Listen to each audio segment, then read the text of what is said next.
Sharon's story just keeps twisting and turning, doesn't it? But something just came into my mind. Is Sharon taking her meds? Whether she's been taking the wrong pills, skipping doses, or being manipulated into believing something entirely different, the truth about her mental state could change everything. There's an answer to everything that's happening with Sharon these days, and maybe it's because of the meds. Imagine if she's been drugged. How long has that been going on?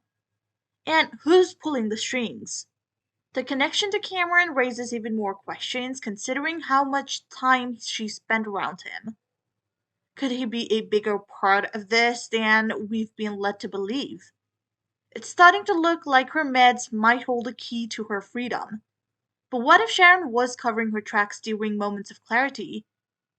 Think about it. It's also entirely possible that Sharon is faking her blackouts, but then again, that's not really possible. And then there's Jordan and Ian. How do these two fit into this chaos? Ian, with his cult leader past, and Jordan might have had a hand in messing with her meds.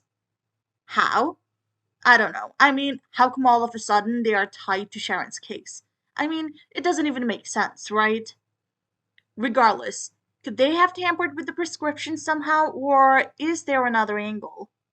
Maybe it's not even about the medicine itself, but something Sharon uses every day. The possibility that she's being fed false memories, hallucinating, or blacking out conveniently whenever the drama spikes is suspicious. It's almost like someone's orchestrating her reality, bending it to serve their agenda. Could they have manipulated her in such a way that even she believed in her guilt? The idea that she's being drugged without her knowledge, not necessarily through her prescriptions, opens a Pandora's box of what ifs. You know what I'm saying? Speaking of doctors, Sharon's behavior doesn't exactly scream open and honest patient.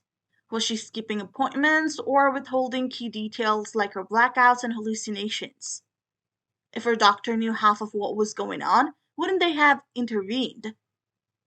Hospitalizations, tests, and a thorough look at her medication regime would have been the logical step, right? Unless, of course, the doctor was in on it. If Ian or Jordan managed to bribe her psychiatrist, it would explain a lot. It's a massive hole in this whole situation. How did her medical team miss all these glaring red flags? Unless Sharon's been lying about even seeing her doctor. This is very likely, but then, if that was the case, I'm sure a follow up would have happened. Sharon is a high risk patient. She has seen her doctor for decades, and he just changed her meds, so it was impossible for him to just let her go MIA without any follow ups. And I think any psychiatric doctor would have probably forced Sharon into a psychiatric facility instead. I don't know, guys. This whole storyline seems too shaky. The last time anyone in her family, like Nick or Mariah, offered to accompany her, she declined. That's a red flag, waving high. Now, let's address the elephant in the room. Did Sharon really do everything she's accused of? Sure, some memories might be foggy, but others seems vivid, like framing Daniel. That feels too real to brush off as a false memory. Sharon might not have killed Heather, but she for sure went to the penthouse trying to poison Danielle's alcohol. And then, she is responsible for hiding Heather's body. And lastly, framing Daniel.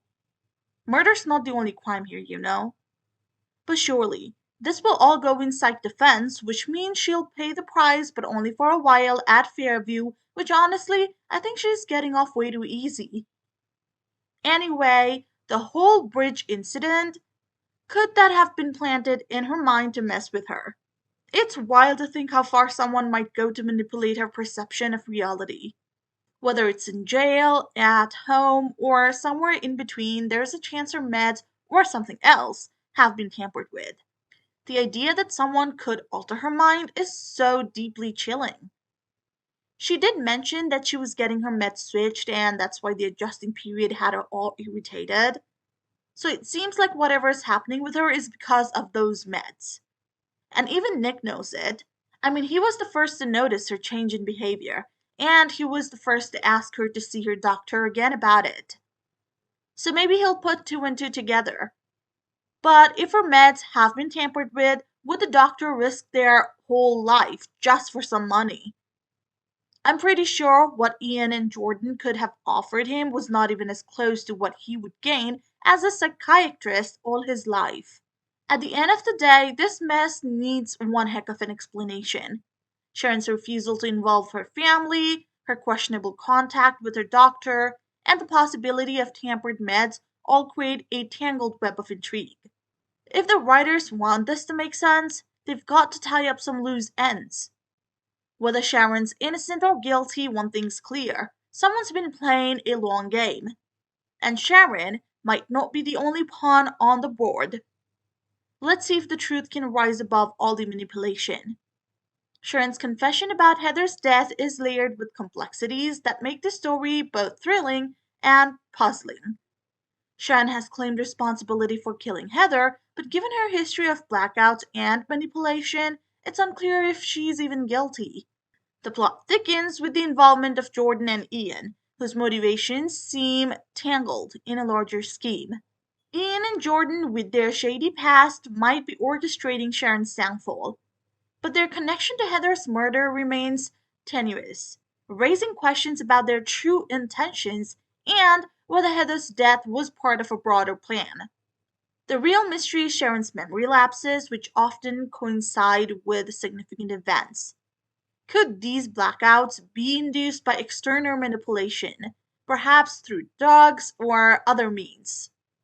I'm not sure if she killed Heather at all, and I know a lot of you guys aren't too. Instead, her actions might have been influenced by Jordan or Ian, and we are all well aware that they're capable of framing her. Now, just like you, even I don't understand why they're bringing Jordan and Ian in the middle of all this. The whole situation feels like a fever dream. The writers did what they did because they didn't want Sharon to be the sole culprit. I mean, she's a legacy character. We can't throw her away, right? But then, when the time came, it felt like they panicked because they didn't have anything planned, right? They wanted someone to take the heat, so instead they brought Jordan and another villain from the past back. There's also the intriguing idea that Daisy could be Heather's real killer. Some fans do believe her return would provide a satisfying twist, especially since Daisy's connection to the storyline feels more natural than Jordan or Ian's. I too support that statement more. I mean, if they want to bring Jordan and Ian back as a duo, they have all the right to, but why link them in a storyline that literally has nothing to do with them?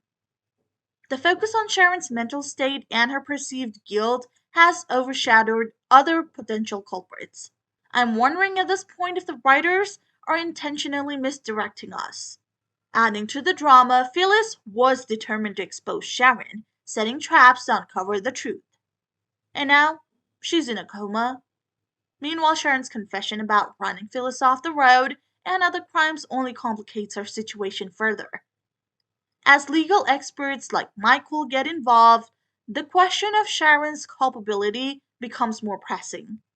If she is innocent, who is the real mastermind behind Heather's death? And how does the mysterious statue in Heather and Daniel's apartment tie into the bigger picture? Where did it come from anyway? So let us know what you think in the comments below. Thanks for watching, and we hope to see you guys soon in the next video. If you haven't already, please subscribe and hit the bell icon. Until next time, take care.